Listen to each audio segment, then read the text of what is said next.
This photograph was taken exactly 43 minutes before Amara and Zuri Johnson disappeared forever.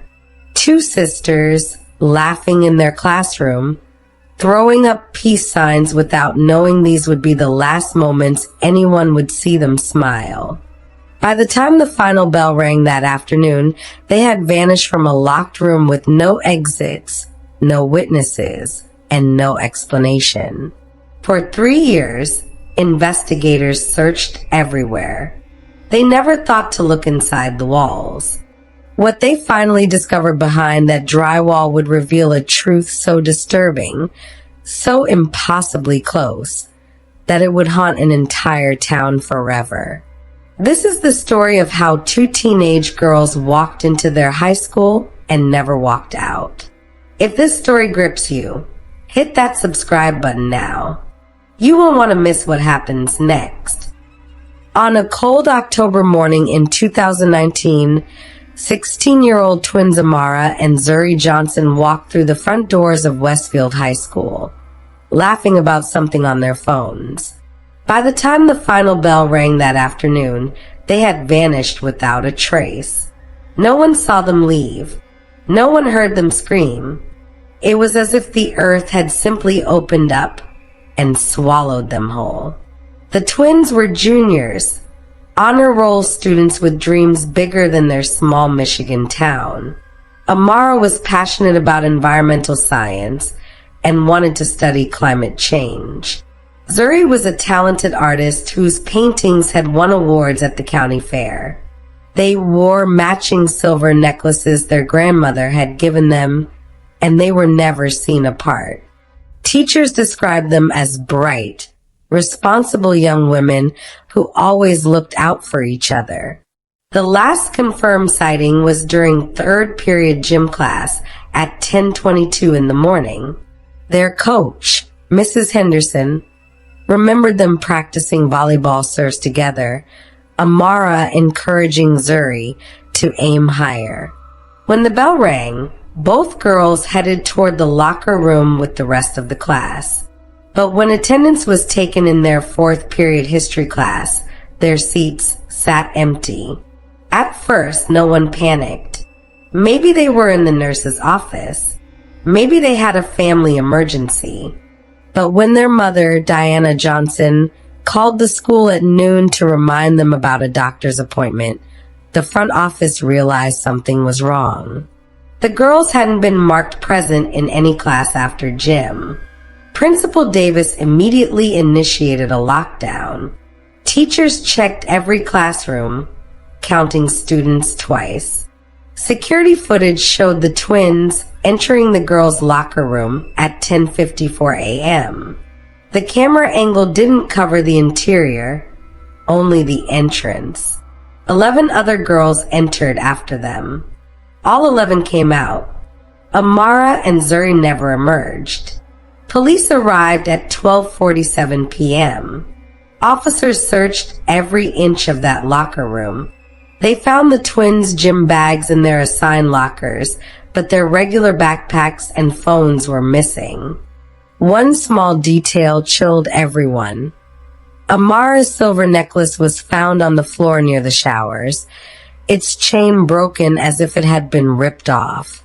The locker room had no windows, no other exits. There was one door in and one door out, and it was in clear view of the camera. The only other opening was a small ventilation duct, far too small for a person to fit through. Yet somehow, two teenage girls had entered that room and simply ceased to exist. By nightfall, over 100 volunteers had joined the search. They combed through the surrounding neighborhoods, the woods behind the school, the abandoned factory 2 miles away. Bloodhounds picked up the twins' scent in the locker room, but lost it at the door, as if the trail just stopped. Diana Johnson stood in the school parking lot as darkness fell, her voice hoarse from calling her daughters names. Her husband Marcus held her as she sobbed. Their family's nightmare had just begun. The FBI was called in by day 2. This wasn't a case of teenage runaways. The twins had no history of trouble, no secret boyfriends, no drug problems. They had left behind their belongings, their money, everything. And that broken necklace suggested something far more sinister than two girls skipping school. As news trucks rolled into town and reporters swarmed the school, one question echoed through every mind. How do two people disappear from a locked room in broad daylight? Detective Sarah Chun had worked missing persons cases for 12 years, but nothing like this. She stood in the girls' locker room on day 3, studying every tile, every drain, every possible exit point. The room felt wrong somehow, like a stage where something terrible had been performed. The first 48 hours had been chaos. Every student at Westfield High was interviewed. Every staff member was questioned. Security footage from every camera in the building was reviewed frame by frame. The results only deepened the mystery. At 10:54 a.m. on October 15th, Amara and Zuri walked into the locker room. Between 10:54 and 11:15, when the next period started, 12 other girls entered and exited at various times. None of them remembered seeing the twins. Not one.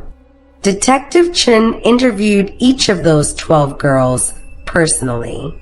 Madison Cooper, a senior, said she was only in there for 2 minutes to grab her textbook. Jessica Williams was fixing her makeup at the mirror. None of them had gone near the shower area where Amara's necklace was found, and none of them saw or heard anything unusual. The forensics team spent days in that locker room. They found hair, fingerprints, fibers, all belonging to students who had legitimate reasons to be there. They tested the drains, thinking maybe the twins had tried to escape through the plumbing system. Impossible. The pipes were barely 6 inches wide. They examined the ventilation system. Also impossible. The ducts were even smaller and screwed shut from the outside. No one had tampered with them.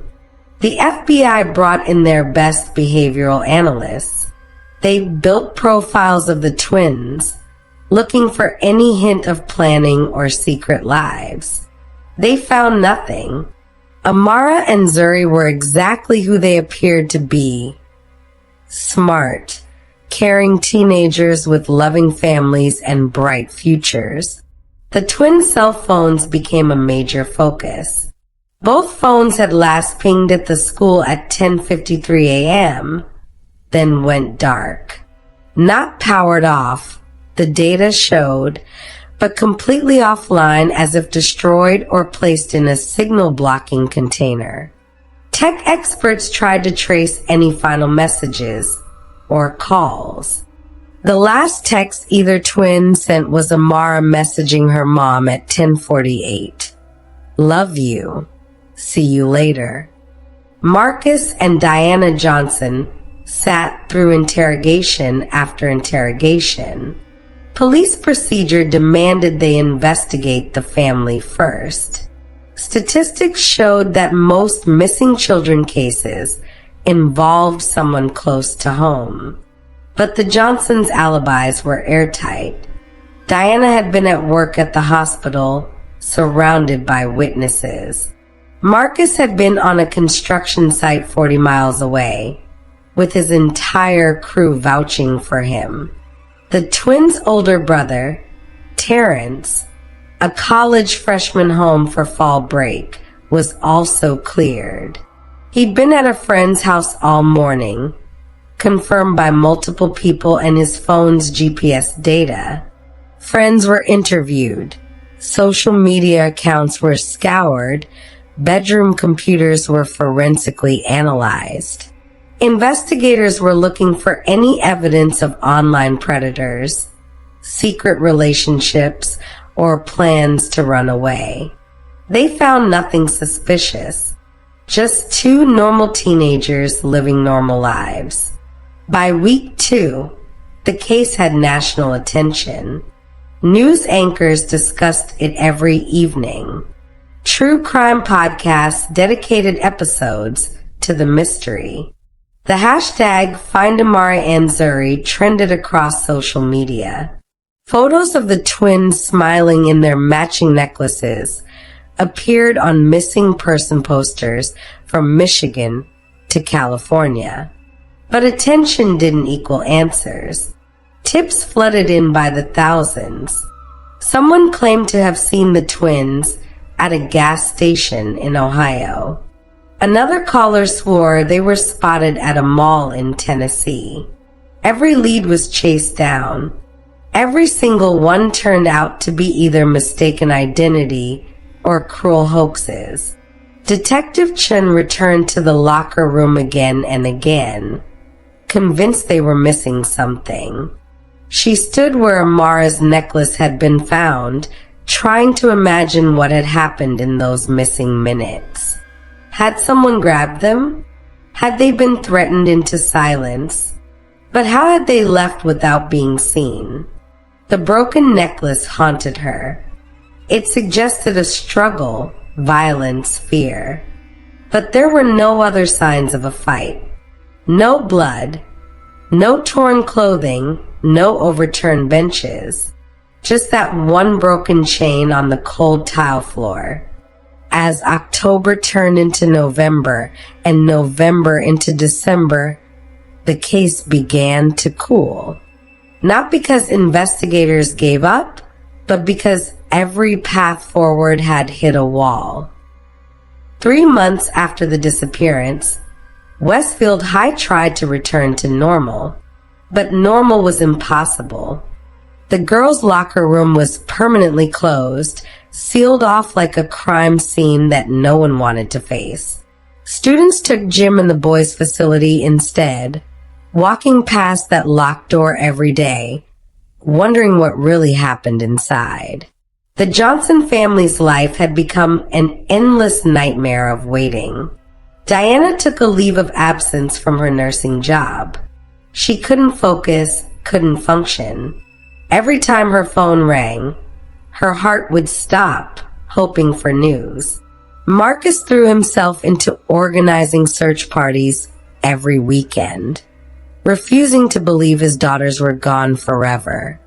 Detective Chen's desk was buried in case files, but the Johnson twins folder sat on top, never far from her thoughts. She had investigated every angle she could think of. School staff had been background checked thoroughly. The janitor, a quiet man named Robert Mills, had been questioned extensively after someone reported he'd been acting nervous. But his alibi checked out, and he'd simply been anxious about the police presence. The theory that gained the most traction was abduction by an organized group. Perhaps someone had planned this carefully, studying the school's layout and camera blind spots. But even this theory had massive holes. How did the abductors get the twins out of a building on lockdown? Where did they take them? And most importantly, why them specifically? By February 2020, the FBI officially designated the case as cold. This didn't mean they stopped caring. It meant they had exhausted their active leads. The case would remain open, and any new information would be immediately investigated, but they couldn't justify keeping a full team on it indefinitely.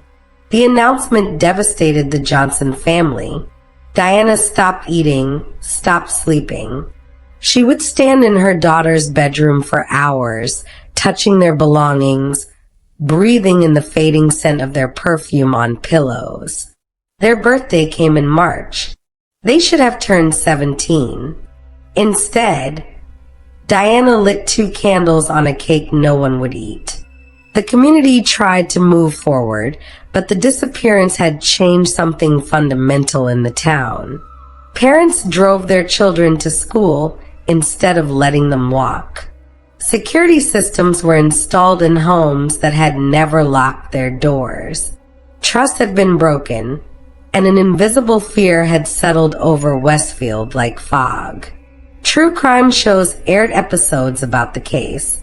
Armchair detectives on internet forums debated theories endlessly. Some thought the twins had discovered a secret and were silenced. Others believed they had been victims of human trafficking. A few cruel voices suggested they'd run away and were living under new identities, but anyone who knew the twins rejected this immediately. Private investigators were hired by the family, funded by a GoFundMe campaign that raised over $200,000. These investigators brought fresh eyes to the case, but they reached the same frustrating dead ends.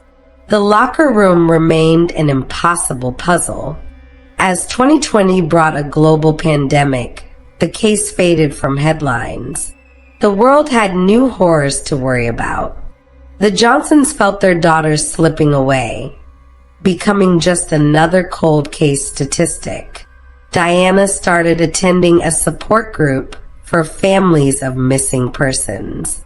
Hearing other stories of loss and unanswered questions helped her feel less alone, but it didn't ease the ache.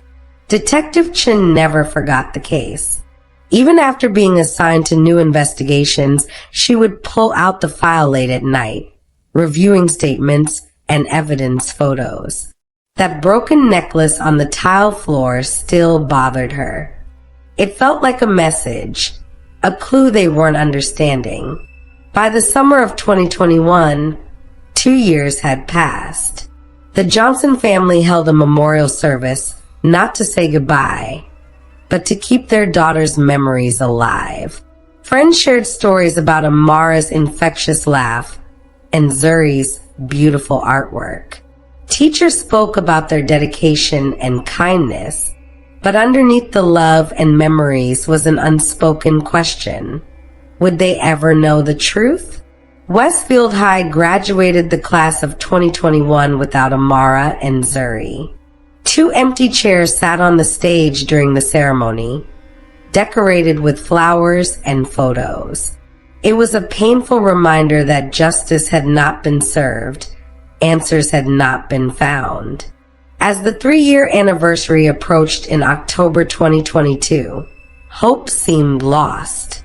Cold cases rarely got solved without new evidence, and no new evidence had emerged in years. But sometimes the truth has a way of surfacing when least expected. It was a cool October morning in 2022, almost exactly 3 years after the twins vanished. A construction crew had been hired to renovate Westfield High School during fall break. The building needed updates, new wiring, fresh paint, repairs to aging infrastructure. Nobody expected the renovation to uncover anything except old pipes and outdated electrical systems. Frank Morrison had been a construction foreman for 30 years. He'd seen it all: asbestos, mold, dead animals in walls. But what he found that Tuesday morning would haunt him for the rest of his life. His crew was working on demolishing a section of wall near the old girls' locker room to install new plumbing. The area had been closed off since the disappearance, gathering dust behind caution tape. As they pulled down drywall in an adjacent storage room, Frank noticed something odd. The wall sounded hollow in a place where building plans showed it shouldn't be. He brought over a sledgehammer and knocked out a larger section. Behind the drywall was a space that didn't appear on any building schematic. A hidden room, roughly 8 feet by 10 feet, sealed off from the rest of the building. Frank shined his flashlight inside and his blood went cold. He saw what looked like 2 sleeping bags, empty water bottles, and scattered belongings. And they are unmistakable even in the darkness, were 2 bodies. Within minutes, police had surrounded the school. Detective Chin received the call at 9:17 a.m. After 3 years of dead ends and sleepless nights, they had finally found Amara and Zuri Johnson. The hidden room was located directly behind the shower area of the girls' locker room. The coroner later confirmed that both girls had died within 48 hours of their disappearance. They had been trapped inside that sealed space with no way out, no way to call for help. The cause of death was determined to be dehydration and hypothermia. They had slowly died in darkness, just feet away from people searching for them. The discovery sent shockwaves through Westfield. After 3 years of wondering, hoping, praying, the community finally had an answer. But it wasn't the answer anyone wanted. The twins hadn't been taken far away. They'd been in the school the entire time, hidden behind walls while investigators searched desperately for clues. The question immediately shifted from where are they to how did they get there, and more importantly, who put them there? Forensic teams spent days examining the hidden room. They found scratches on the inside of the wall where the girls had tried to claw their way out. They found a broken fingernail embedded in the drywall. These details painted a horrific picture of their final hours. The room had been accessed through a panel in the storage room next door, a space filled with old gym equipment that hadn't been touched in years. Someone had sealed that panel shut after trapping the twins inside, then covered the entrance with heavy boxes and equipment.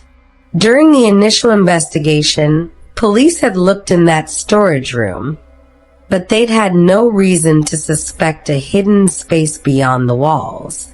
Detective Chin stood in that cramped, dark space, tears streaming down her face.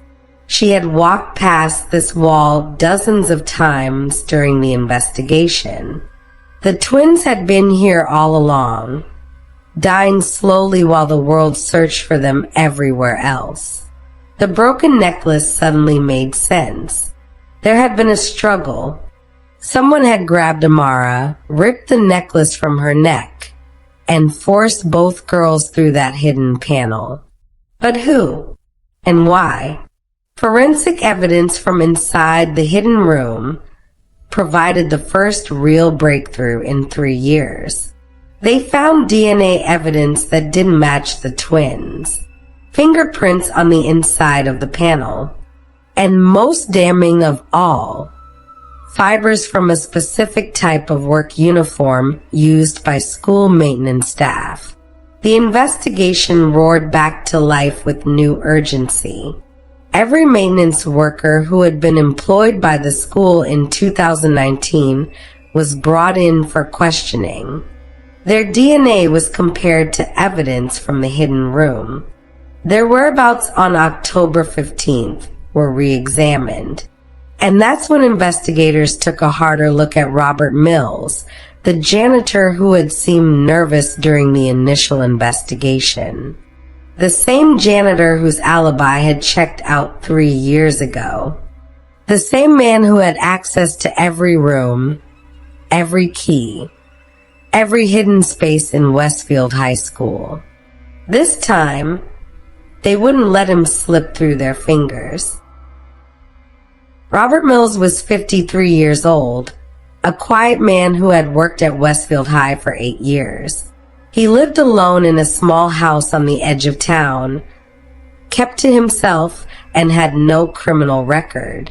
To everyone who knew him, he seemed like a harmless, forgettable person who mopped floors and fixed broken lockers.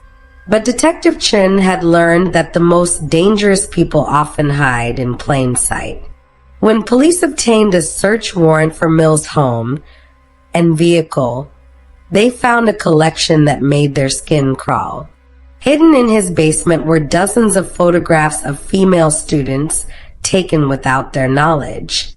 Photos of girls walking through hallways, eating lunch, laughing with friends. And among those photos were multiple pictures of Amara and Zuri. His computer revealed even darker truths.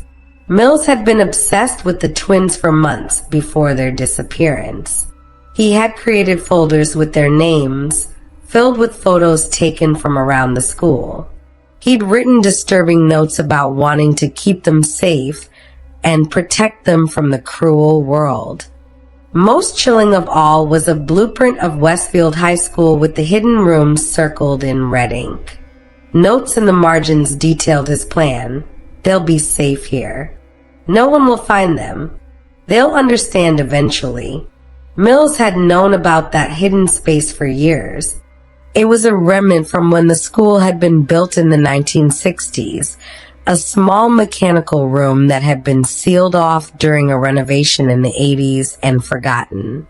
Only someone with deep knowledge of the building's history would know it existed. When detectives brought Mills in for questioning, he initially denied everything. But when confronted with the evidence from his home, his carefully constructed facade crumbled. Over the course of a 10-hour interrogation, the full, horrifying truth emerged. Mills confessed that he had been watching Amara and Zuri for over a year.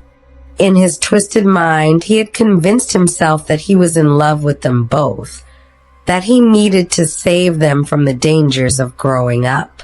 He believed that if he could keep them hidden, away from the world, they would eventually understand his love and accept him. On October 15th, 2019, Mills had waited until the locker room was momentarily empty. He'd approached the twins near the showers and pulled out a knife, threatening to hurt other students if they screamed or resisted. Terrified, Amara and Zuri had complied.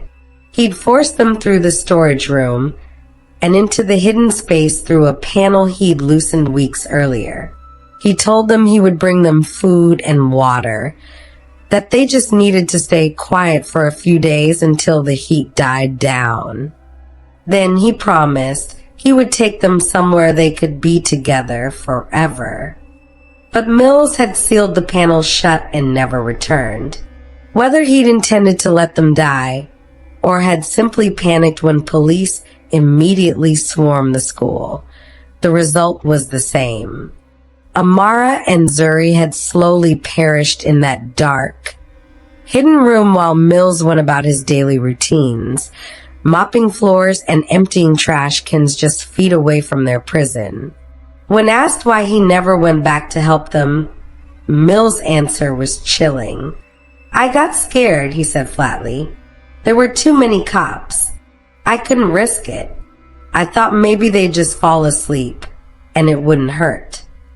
His casual dismissal of their suffering, his complete lack of genuine remorse, confirmed what Detective Chin already knew. Robert Mills was a predator who had stolen 2 young lives and felt no real guilt about it. The evidence against him was overwhelming. His DNA matched samples from the hidden room. His fingerprints were on the inside of the panel. The photos and writings in his home proved premeditation. He had confessed on tape. There would be no escaping justice this time. Marcus and Diana Johnson sat in the police station when Detective Chin briefed them on the confession. Diana's hands shook as she listened to how her daughters had died. Marcus wept openly, his body racked with sobs. For 3 years they had wondered, hoped, imagined countless scenarios. The truth was somehow worse than anything they'd imagined. Their daughters had died slowly, in darkness and fear, trapped just feet away from help. They had been at the school that whole time, hidden behind walls while search parties combed through forests and investigators chased leads across state lines. The community's grief turned to rage when news of Mills' confession spread. How had this monster worked around children for 8 years? Why hadn't anyone noticed his obsessive behavior? Parents demanded answers, wanted to know how their school had failed to protect Amara and Zuri. An internal investigation revealed that Mills had received a single complaint 5 years earlier from a female student who said he made her uncomfortable, always seeming to watch her. But the complaint had been dismissed as a personality conflict. No formal action had been taken. That failure haunted everyone involved. As Robert Mills sat in a jail cell awaiting trial, Detective Chin visited the Johnson family. She apologized for not finding the twins sooner, for walking past that wall without knowing what lay behind it. Diana hugged her and said, "You never gave up. You brought our babies home. That's what matters." But Chin knew the truth. She hadn't brought them home alive, and that failure would stay with her forever. The trial of Robert Mills began in June 2023. The prosecution had built an airtight case. Physical evidence, digital evidence, photographs, writings, and most damning of all, his own recorded confession. His defense attorney tried to argue diminished capacity and mental illness, but the premeditation was undeniable. Mills had planned this crime for months, preparing the hidden room and studying the twins' routines. The courtroom was packed every single day. Marcus and Diana Johnson sat in the front row, holding hands, their faces masks of grief and determination. Behind them sat members of the community, reporters, and advocates for victims' rights. Everyone wanted to see justice served. The prosecution presented the timeline of events in chilling detail. They showed the jury photographs of the hidden room, the scratches on the walls where Amara and Zuri had desperately tried to escape. They played portions of Mills' confession. They brought in the construction foreman who had discovered the bodies, his voice breaking as he described that terrible morning. Medical examiners testified about the twins' final hours. They had survived in that space for approximately 36 to 48 hours before succumbing to dehydration and hypothermia. They would have been in complete darkness, unable to see each other, only able to hold hands and wait for help that never came. The courtroom wept at these details. Mills showed little emotion throughout the trial. He sat quietly, occasionally whispering to his attorney, but mostly staring at nothing. When given the chance to address the court, he declined. He had nothing to say to the family he destroyed or the community he'd betrayed. The jury deliberated for less than 4 hours. They found Robert Mills guilty on all counts: 2 counts of first-degree murder, 2 counts of kidnapping, and additional charges related to the photographs found in his home. The judge, a woman who had worked in criminal justice for 30 years, said she had rarely seen a case so clear-cut and so disturbing. At sentencing, Diana Johnson was finally given the chance to speak directly to her daughter's killer. She stood at the podium, her voice steady despite the tears streaming down her face. She told Mills that he had stolen not just 2 lives, but an entire family's future. She spoke of the grandchildren she would never hold, the wedding she would never attend, the simple joy of watching her daughters grow into women. "You are a coward," she said, looking directly at Mills. "You preyed on children who trusted the adults in their school to keep them safe. You watched them die and felt nothing. I want you to know that Amara and Zuri were loved beyond measure. They mattered. They had value. And you took that from us and from the world. I hope every day for the rest of your miserable life, you remember what you did." Mills received 2 consecutive life sentences without the possibility of parole.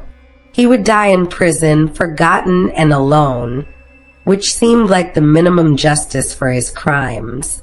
After the trial, Westfield High School underwent major changes. The entire maintenance staff was replaced and subjected to rigorous background checks. New safety protocols were implemented. The hidden room was permanently filled with concrete, sealed forever as a tomb to never be opened again. The Johnson family established the Amara and Zuri Foundation, dedicated to improving school safety and supporting families of missing children. The foundation pushed for legislation requiring more thorough background checks for all school employees and better reporting systems for concerning behavior. Detective Chun retired from active duty but continued working as a consultant on cold cases. She kept a photo of Amara and Zuri on her desk, a reminder of the case that had defined her career and broken her heart. The community of Westfield slowly healed, though the scars remained. A memorial garden was planted at the school in the twins' honor, with two beautiful oak trees standing side by side, their branches intertwining as they grew. Students would sit there between classes, finding peace in the quiet space. On the 4th anniversary of the discovery, the Johnson family held a remembrance ceremony at the Memorial Garden. Over 200 people attended. Diana spoke about forgiveness, not for Mills, but for themselves. Forgiveness for any moment they felt joy in a world without their daughters. Forgiveness for slowly learning to live with the pain. Marcus read a letter he'd written to his daughters, telling them about the foundation, about the changes their story had sparked, about how their memory continued to protect other children. His voice broke multiple times, but he finished because that's what parents do. They carry on. As the sun set that evening, lanterns were released into the sky, 200 points of light rising together into the darkness. They represented hope, remembrance, and the enduring love of a community that would never forget two bright young souls who deserve so much more than the cruel fate they received. The case of Amara and Zuri Johnson closed with a conviction, but it never truly ended. Their story became a catalyst for change, a reminder that evil can hide in the most ordinary places, and that vigilance and love are our best defenses against the darkness. In the end, the twins were not forgotten. They were honored, remembered, and transformed into a force for protecting others. That was the only justice left to give them, and their family made sure their legacy would endure. If you found this story moving, please subscribe to our channel for more deep dives into mysterious cases.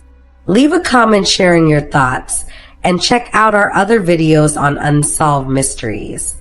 Thank you for listening, and remember to cherish the people you love. You never know when an ordinary day might be the last.